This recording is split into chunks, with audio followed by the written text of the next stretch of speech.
reaction. Chairman of the House Oversight Committee, James Comer, is with us. Okay, did that call, sir, on December 4th of 2015 take place with Hunter, with Burisma Partners in Dubai to Joe Biden? Did that call take place? Yes. 5 days. That's our understanding. 5 days later, on December 9th, did Joe Biden go to Ukraine and give a speech before the parliament? Yes, he did. Is that the same day that Joe Biden bragged about before the Council of Foreign Relations when he said, you're not getting $1 billion, you've got 6 hours, and you're going to fire this prosecutor or I'm not giving you the money? Is that the same day? That's it. And that would be the day. Now, as a result of that firing, did his son continue to be enriched financially and get paid on the Burisma board for a job at a time he was a drug addict and a time that he was also admitted in his own words he had no experience in that field at all? Yes, it was. It's all a pattern here, Sean. This is something we've been talking about for a long time.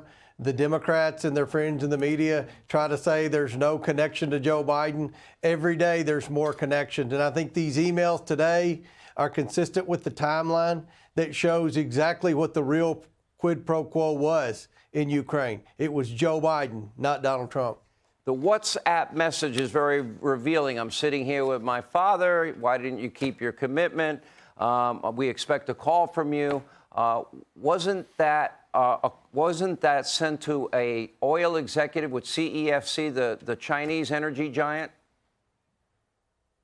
Yes, it was. And remember, that WhatsApp message was produced by the IRS whistleblowers. This was the IRS International Tax Crimes Team. This was the A team investigating all these suspicious wires, this suspicious activity that the Bidens were getting from foreign nationals around the world while Joe Biden was sitting vice president influencing foreign policy. That's why the whistleblowers were so frustrated when they were told to stand down, because they said their investigation was clearly going straight to Joe Biden. Let me ask you this, that 1023 form that the FBI desperately tried to keep from you, the one that used an FBI informant, and that informant was trusted by the FBI. They had paid him hundreds of thousands of dollars in the past, right? So they believed in what he brought them, correct?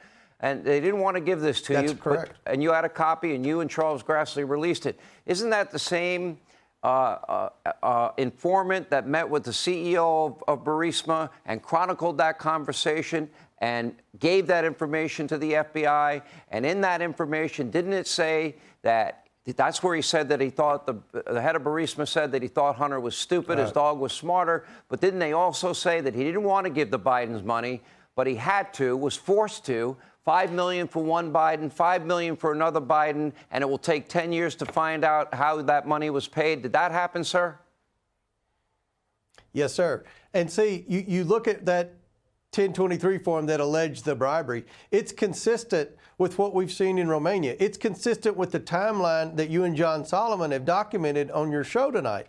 And I believe that one reason that Hunter was CC'd on those emails where Joe Biden was using a fake name is so Hunter could prove to the Ukrainian oligarch, look, help is on the way. Because we heard from Devin Archer say that the owners of Burisma were squeezing Hunter Biden, saying, we need help from Washington. Now, who do you think they were referring to when they were talking to Hunter Biden, who they've said was dumber than their dogs, who was a drug addict, who had no experience, that we need help from Washington? Who do you think they were talking about? And here we see now evidence that shows Joe Biden didn't have a wall between the government and his son's shady business dealings. He was copying him on foreign policy to let him know ahead of time, help is on the way. We're going to go in there and we're going to fire that prosecutor who's trying to bust you for corruption, son. And we're looking at a president of the United States who's now being investigated by your committee for allegations of bribery and money laundering. Is that a fair statement?